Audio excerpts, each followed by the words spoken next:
Inside every human being, two clocks are ticking. One clock screams now.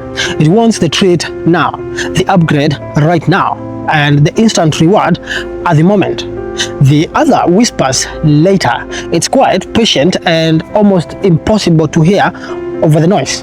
Here is the entire secret of wealth in one particular sentence. The people who get rich learn to obey the quiet clock. A teenager spends £50 on a night out and forgets it by morning.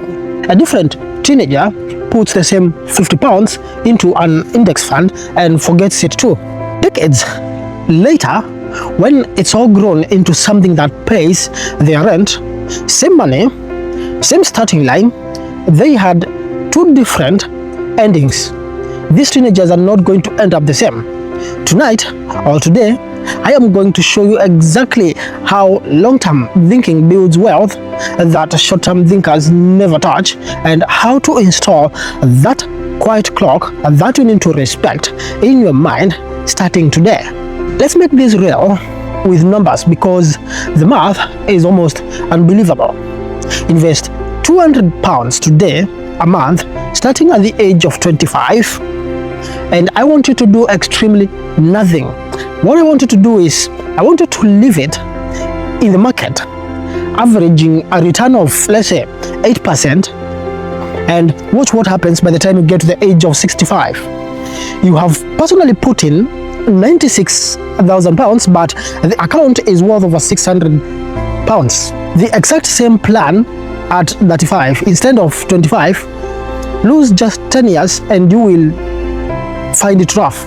10 years of delay did not cost you 10 years of growth. It costs you the most explosive decade at the very end of it, when the snowball has finally begin to roll, the snowball of compound interest. And that's the brutal beauty about compounding. It rewards the patient and punishes the people who are impatient, and it never ever negotiates. Time in this particular game beats timing every single time. Now, here is a famous experiment where children were given one marshmallow and a choice. They were told, you can eat it now, or you can wait for 15 minutes, and then the teacher would give them 2 more marshmallows. Years later, the kids who waited were healthier, wealthier, and more successful across the board. But you don't need a lab to see this. You see it every single day at the car dealership. One person walks in and finances a brand new car, and they can't afford it and end up paying £400 every single month in car payments. Then another person goes out and buys a second-hand car and buys it cash and invests the $400 every other single month. Fast forward 6 years, one has a depreciated vehicle and nothing else to show for it. The other has a paid-off car and a growing fortune in the bank. The ability to say not yet is not deprivation. It's the single most valuable skill you will ever own in your entire life. Short-term thinkers play checkers. They react to whatever is in front of them at that particular time. Long-term thinkers, on the other side, play chess, because before they make a move, they ask themselves one very important question, and then what? Chase the quick profit, and then what? Quit this particular job that they are in now, and then what? And then what? That is what they ask themselves.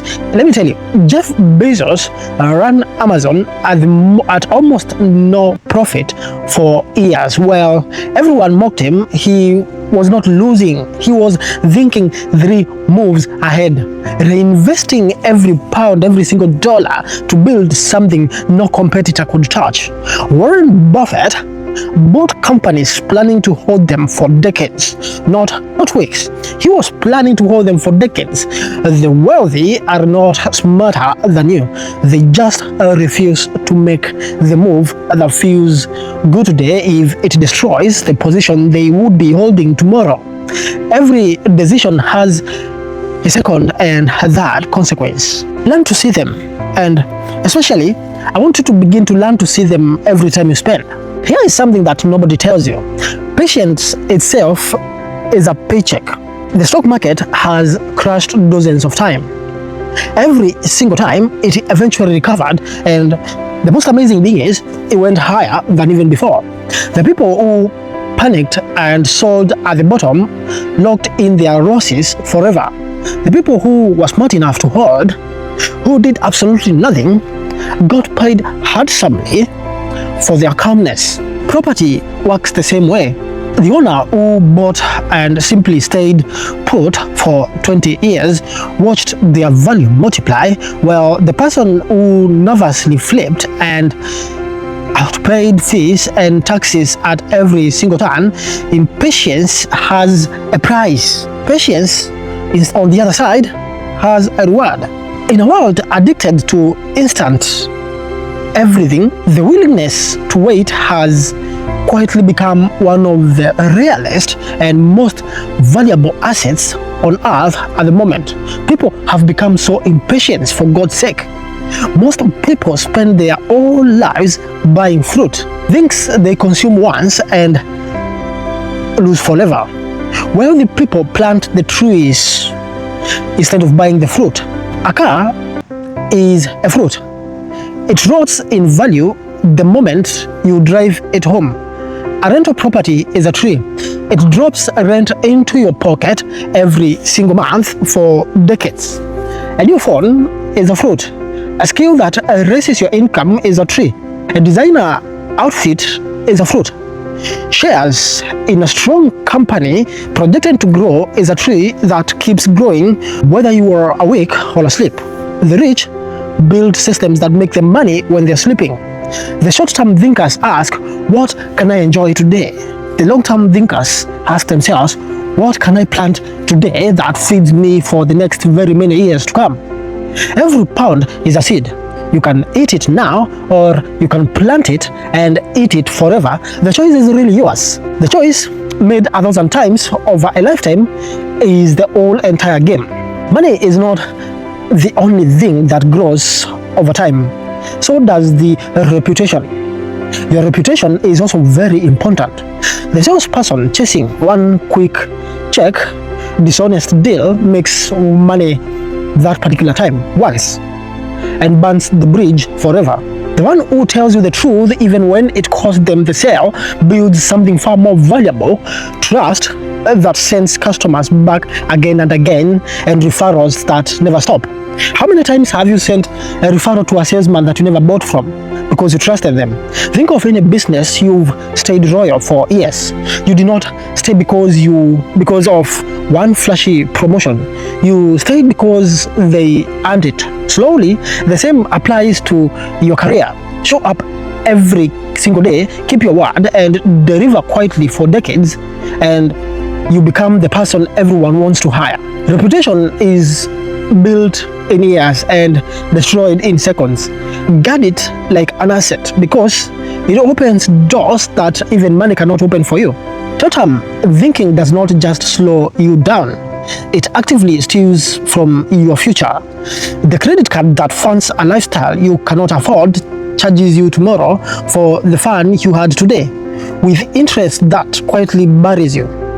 The get-rich-quick scheme promises in weeks that actually takes years and empties the pockets of everyone desperate enough to believe it. Lifestyle inflation is the sneakiest thief of them all. You get raised, the paycheck gets bigger, and instead of investing it, you upgrade the car and you move to a better flat and you rechange your entire wardrobe and have some new sneakers in and stay exactly as broke, just with a little bit nicer things. Do you notice the pattern now? Every one of these traps sells you now and builds you later. The long-term thinkers see the hook instead of the bait and walks away. Protect your future self from decisions your present self wants to make. How do you actually stay and train yourself to think long-term? Here is a practical playbook that I'm going to give you today. First, I want you to automate the good decisions that you make. Set your investment to move the moment you are paid.